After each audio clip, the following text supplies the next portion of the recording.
Hello student, আজ আমাদের নতুন ইউটিউব চ্যানেলের পক্ষ থেকে আমরা নতুন যে এক্সাম হতে চলেছে সেন্ট্রালে সেই এনআরএস সিইটি নিয়ে একটা নতুন ভিডিও নিয়ে চলে এসেছি।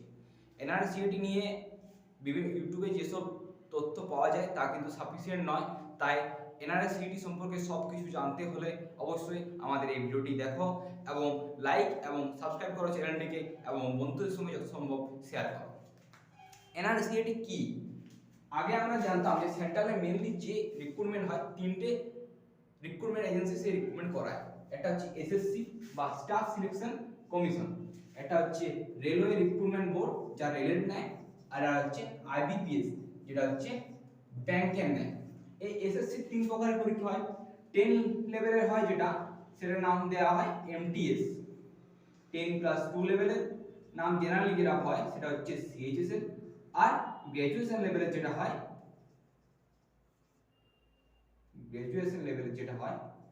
সেটার নাম হচ্ছে সিজিএল।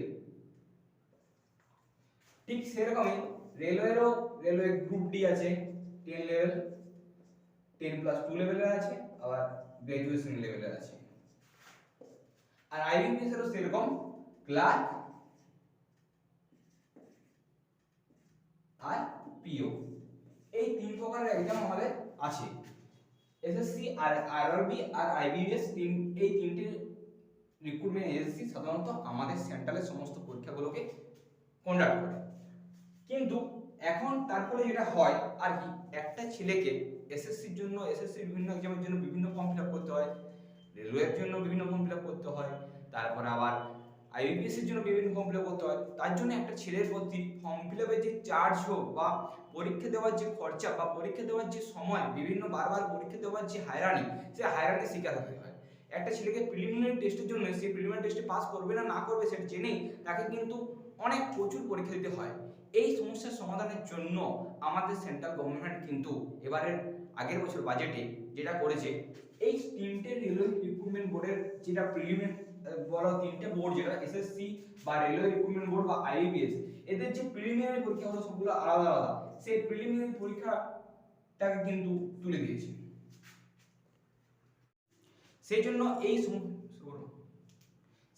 এই সমস্যার সমাধানের জন্য আমাদের সেন্ট্রাল গভর্নমেন্ট আগের বছর বাজেটে এই তিনটে যে আলাদা আলাদা বোর্ড ছিল, রিক্রুটমেন্ট বোর্ড ছিল, তাদের তিনটের জন্য যে হাজার হাজার প্রিলি পরীক্ষা দিতে হতো, সেই প্রিলি পরীক্ষাগুলো কিন্তু তুলে দেওয়ার সিদ্ধান্ত নিয়েছে এবং তার বদলে একটা নতুন রিক্রুটমেন্ট বোর্ড খুলেছে যার নাম হচ্ছে ন্যাশনাল রিক্রুটমেন্ট এজেন্সি এনআরএ, এবং সেই এনআরএ দ্বারা একটা নতুন পরীক্ষা হবে যার নাম হচ্ছে কমন এলিজিবিলিটি টেস্ট বা সিইটি। যেমন সিটেট হয় যে কোনো টিচিং সার্ভিসের, সেন্ট্রালে যে কোনো টিচিং সার্ভিসের কমন পরীক্ষা সিইটি, ঠিক তেমনই এনআরএ দ্বারা নতুন একটা পরীক্ষা হবে যার নাম হচ্ছে সিইটি। সিইটি আসলে কিছু নয়, সিইটি আসলে হচ্ছে এই যে আলাদা আলাদা আমরা প্রিলিমিনারি পরীক্ষাগুলো দিতে যেতাম, সেই প্রিলিমিনারি পরীক্ষার একটা কমন প্রিলিমিনারি পরীক্ষা। সিইটিতে যে পাস করবে সে কিন্তু এই তিনটে বোর্ডের যে কোনো প্রিলিমিনারি পরীক্ষার জন্য সে কিন্তু বৈধ, সে যোগ্যতা লাভ অর্জন করে গেল এবং তারপরে সে কিন্তু মেন দিতে পারবে। তাই সিইটি সম্পর্কে আমরা জেনে নিই, সিইটি সম্পর্কে সবকিছু এ টু জেড অফ সিইটি। তা সিইটি সম্পর্কে আমরা প্রথমে আসি সিইটি টাইপ নিয়ে। সিইটি তিন ধরনের পরীক্ষা হবে সিইটি, একটা হচ্ছে 10 লেভেল, একটা 10+2 লেভেল, আর একটা হচ্ছে গ্র্যাজুয়েশন লেভেল। তার মানে কি, যে যত 10 লেভেলের পরীক্ষা আছে সিইটি, তুমি যদি সেই 10 লেভেলের পরীক্ষাটি পাস করে যাও, তবে যত 10 লেভেলের পরীক্ষা আছে তিনটে বোর্ডের সব 10 লেভেলের পরীক্ষা তুমি প্রিলিমিনারি পরীক্ষা পাস করে গেলে এবং সেক্ষেত্রে তুমি কিন্তু মেন পরীক্ষার জন্য ডাক পাওয়ার যোগ্য হয়ে গেলে। সেকেন্ড হচ্ছে 10+2 লেভেলের, থার্ড হচ্ছে গ্র্যাজুয়েশন লেভেলের। এবারে একটা কোশ্চেন আমাদের স্বাভাবিকত মনে আসতে পারে যে আমরা যদি গ্র্যাজুয়েশন লেভেলের পরীক্ষা পাস করি তাহলে কি আমরা 10 লেভেল বা 10+2 লেভেলের পরীক্ষা দিতে পারবো, বা 10+2 লেভেলের পরীক্ষা যদি পাস করি তাহলে কি আমরা 10 লেভেল পরীক্ষার জন্য যোগ্যতা অর্জন করলাম? না, এটা কিন্তু সিটেট পরীক্ষার মতো না। সিটেট পরীক্ষা যেমন আপার প্রাইমারিতে পাস করলে লোয়ার প্রাইমারিতে পাওয়া যায় না, ঠিক তেমনি এখানে গ্র্যাজুয়েশন পাস করলে তুমি 10+2 বা 10 লেভেলের পরীক্ষার জন্য কোয়ালিফাই হবে না। এক্ষেত্রে তোমাকে তিনটে আলাদা আলাদা 10 লেভেল, 10+2 লেভেল এবং গ্র্যাজুয়েশন লেভেল, এই তিনটে আলাদা আলাদা পরীক্ষায় কিন্তু তোমাকে ক্লিয়ার করতে হবে, তাহলে তুমি যোগ্যতা অর্জন করবে। সাপোজ সিইটি পরীক্ষা 200 নম্বরের হলো, সেই 200 নম্বরের মধ্যে তুমি হয়তো 140 পেলে, তা তোমার যেটা স্কোর, এটা তোমার স্কোর কার্ড 140। এখন সাপোজ এসএসসি বললো যে যারা 130 এর উপরে পেয়েছো তারা কিন্তু আমার 10+2 লেভেলের সিইটি যারা 10+2 বলে 130 উপরে পেয়েছে তারা কিন্তু আমার 10+2 লেভেলের মেন দেওয়ার যোগ্য। তখন কিন্তু তুমি 140 যেহেতু পেয়েছো তাই তুমি সেক্ষেত্রে যোগ্যতা অর্জন করবে। কিন্তু আইবিপিএস বললো যে 160 পেলে পরে তুমি যোগ্য, তখন তুমি কিন্তু 10+2 লেভেলের আইবিপিএস দেওয়ার জন্য যোগ্য নও। সেক্ষেত্রে যারা 160 বা 160 এর বেশি পাবে তারাই কিন্তু 10+2 লেভেলে আইবিপিএস যাওয়ার যোগ্য।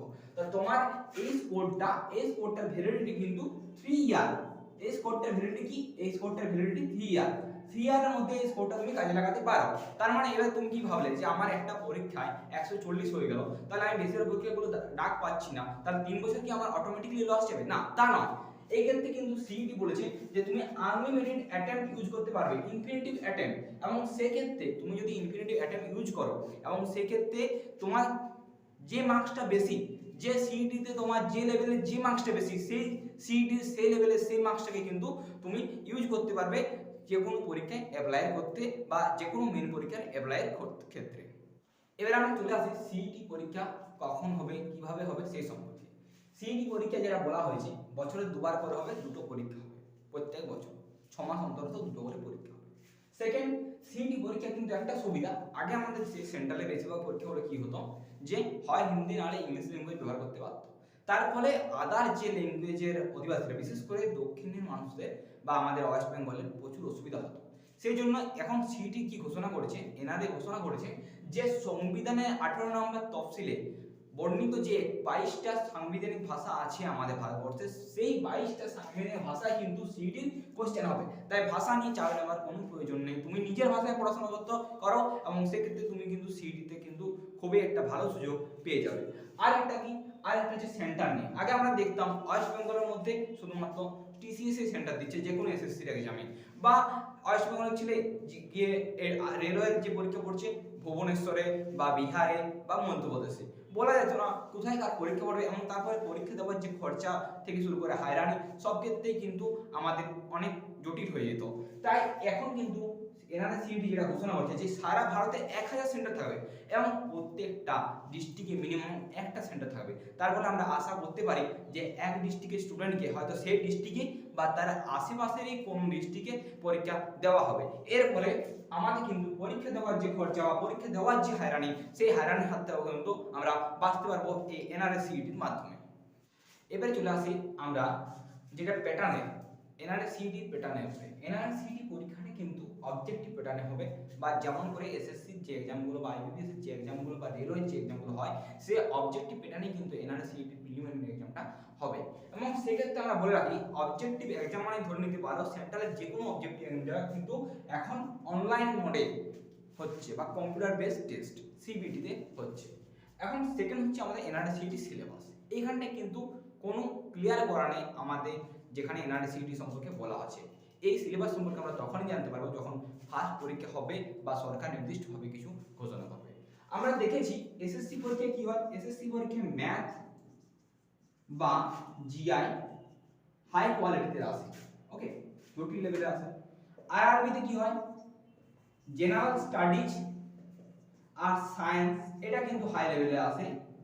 আর আইবিপিএস কি হয়, ম্যাথে ক্যালকুলেশন বেশি থাকে আর ইংলিশ কিন্তু বেশ ভালো রকমের আসে, যেটা অন্যান্য পরীক্ষায় আসে না। এখন তাহলে এনআরএ সিইটিতে আমরা কি করব? এনআরএ সিইটি যেহেতু তিনটা রিক্রুটমেন্ট এজেন্সির একটা মিলিত এজেন্সি, তাই কিন্তু মনে রাখতে হবে এনআরএ সিইটিতেও কিন্তু এই কোনো জিনিসকে আমরা ছাড়তে পারি না। অন্তত প্রথম বছর প্রিপারেশনের ক্ষেত্রে যখন আমরা কিছু ক্লিয়ার নেই তখন কিন্তু ছাড়তে পারি না, আর ক্লিয়ার হলেও ছাড়বো না। তার একটাই কারণ আজ ইংলিশ হয়তো দেয়নি, কালকে দিয়ে দিতে পারে। অতএব আমরা অনুমান করতে পারি যে যদি 200 নম্বরের এক্সাম হয়, 50 নম্বর হয়তো ম্যাথ জিআই বা 100 নম্বর ম্যাথ জিআই থেকে আসবে, 50 নম্বর জেনারেল স্টাডিজ বা সায়েন্স থেকে আসবে এবং 50 নম্বর ইংলিশ থেকে আসবে। তাই এখন আমাদের কিন্তু যেটা পড়াশোনা লেভেল, সেক্ষেত্রে কিন্তু আমাদেরকে ম্যাথ জিআইটা কিন্তু এসএসসি লেভেলে করতে হবে, ইংলিশটা ব্যাংকিং লেভেলে করতে হবে, বা ব্যাংকিং লেভেল আমরা যদি নাও করতে পারি কিছুটা কম হলেও করতে হবে ইংলিশটা, কিন্তু তুলনামূলক সেই একবারে মানে হালকা করে দেওয়া চলবে না। যেমন আরআরবিতে অনেক পরীক্ষা ইংলিশ থাকে না, সেরকম হালকা করে দেওয়া চলবে না, ইংলিশটা কিন্তু যথেষ্ট গুরুত্ব দিতে হবে। আর জেনারেল স্টাডিজ, জেনারেল সায়েন্স, এগুলো কিন্তু আমাদেরকে যথেষ্ট ভালো পরিমাণে প্রিপারেশন নিতে হবে, নাহলে কিন্তু আমরা সিইটি পরীক্ষায় ভালো মার্কস তুলতে পারবো না। তাই আমরা চাইছি যে তোমরা এসএসসি আরআরবি এবং আইবিএস এর যেটা একটা কম্বাইন্ড সিলেবাস, সেই কম্বাইন্ড সিলেবাসের উপর পড়াশোনা করো, যাতে তোমরা এনআরএসিটি পরীক্ষার প্রথম বছর বা প্রথম পরীক্ষায় প্রথম অ্যাটেম্পটে যেমন একটা ভালো রকমের কোর্স করতে পারো, যেটা কাট অফ মার্কসের থেকে অনেক উপরে যায়, যাতে তোমরা যে কোনো পরীক্ষা দেওয়ার ক্ষেত্রে এলিজিবল হতে পারো। নেক্সট চলে আসি এনআরএসিটির ডেট নিয়ে। এই ডেট নিয়ে কিন্তু চারদিকে প্রচুর প্রশ্ন, কেউ সঠিক ডেট জানে না, কারণ সরকারের তরফ থেকে কোনো সঠিক বিজ্ঞপ্তি জারি করা হয়। তবে আমরা জানি যে সেন্ট্রাল সরকার 2021 থেকে এনআরএসিটি লাগু করতে চেয়েছিল এবং 2021 প্রথম সিটি পরীক্ষা হওয়ার কথা ছিল, কিন্তু কি হয়, করোনাজনিত কারণে বা অন্যান্য কারণে সরকার সেক্ষেত্রে পারেনি লাগু করতে বা পরীক্ষা নিতে। এখন রিসেন্টলি রাজ্যসভায় আমাদের কেন্দ্রীয় মন্ত্রী ডক্টর জিতেন্দ্র সিংয়ের ভাষণ থেকে আমরা বুঝতে পারি যে 2022-এর প্রথম দিকে কিন্তু এনআরসিটি পরীক্ষাটা হবে। আমরা ধরে নিতে পারি এই ডেটটা হয়তো মার্চ বা এপ্রিলে কিন্তু আমাদের এনআরসিটি হতে চলেছে। তাই সবাই কিন্তু সাবধান এবং প্রস্তুত হও এনআরসিটির জন্য, কারণ এই এনআরসিটি তোমরা যদি ঠিক মতো স্কোর করতে না পারো অন্য কোনো পরীক্ষা দিতে পারবে না। কেননা এনআরসিটি হওয়ার পরে এসএসসি বলো, আইবিপিএস বলো বা আরআরবি সবাই নিজেদের ভ্যাকেন্সি এবং নিজেদের পরবর্তী এক্সামের ডেট এনআরসিটি হওয়ার পরে ঘোষণা করবে। তাই তোমরা কিন্তু এখন থেকে প্রস্তুত হও এনআরসিটির জন্য।